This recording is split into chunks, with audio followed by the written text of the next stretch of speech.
અરવલ્લી મીડિયામાં આપ સૌનું હાર્દિક સ્વાગત છે। આવો જોઈએ આજના સમાચાર। મોડાસા રૂરલ પોલીસ સ્ટેશન વિસ્તારમાંથી એલસીબીએ ઝડપી પાડ્યો દારૂ। પાદર ગામની સીમા ધારેશ્વર મહાદેવ મંદિર નજીકથી ઝડપાયો દારૂ। હુંડાઈ ક્રેટા ગાડીમાંથી લવાયો હતો ભારતીય બનાવટનો ઇંગ્લિશ દારૂ અને બિયરની આખી પેટીઓ કુલ નંગ 26 તથા છૂટી બોટલો ટીન મળીને કુલ બોટલો નંગ 647 ઝડપાઈ। એલસીબી પોલીસે 1,90,565 રૂપિયાનો પ્રોહિબિશન મુદ્દામાલ ઝડપી પાડ્યો છે। મોડાસા રૂરલ પોલીસ સ્ટેશન વિસ્તારના મોજે પાદર ગામની સીમા ધારેશ્વર મહાદેવ મંદિર નજીક હુંડાઈ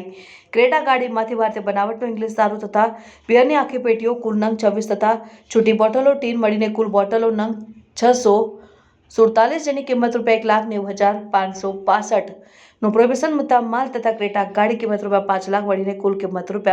₹6,90,565 નો મુદ્દામાલ ઝડપી પાડતી local crime branch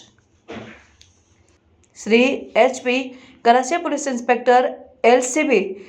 Aravalli Modasa નાઓની નેતૃત્વમાં Shri Vijay Tomar police sub inspector તથા એલસીબી પોલીસ સ્ટાફના માણસોને પ્રોહિબિશનની ગેરકાયદેસર હેરાફેરી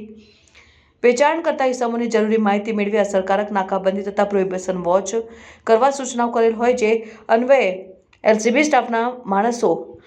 સરકારી વાહન સાથે મોડાસા રૂરલ સ્ટેશન વિસ્તારમાં પેટ્રોલિંગમાં હતા તે દરમિયાન ફરતા લાલપુરથી વાંટડા ટોલનાકા તરફના રસ્તે દાવલી ગામની સીમા જતા વોટડા ટોલનાકા તરફના રોડ બાજુથી એક સફેદ કલરનો Hyundai Creta car number JJ 27 BE 4099 આવતા સદરી હુંડાઈ ક્રેટા કાર શંકાસ્પદ લાગતા સદરી કારના ચાલકનો પોતાની ક્રેટા કાર ઊભી રખાવીને સરકારી વાહનની ડીપર લાઇટ મૂકીને ઊભી કરવા સારો ઇશારો કરતા હુંડાઈ ક્રેટા કારના ચાલકે ક્રેટા કાર સરકારી વાહનની રોડ સાઇડમાંથી કટ મારી લાલપુર સરકોઈ તરફના રોડ તરફ ભાગી ગયેલ છે।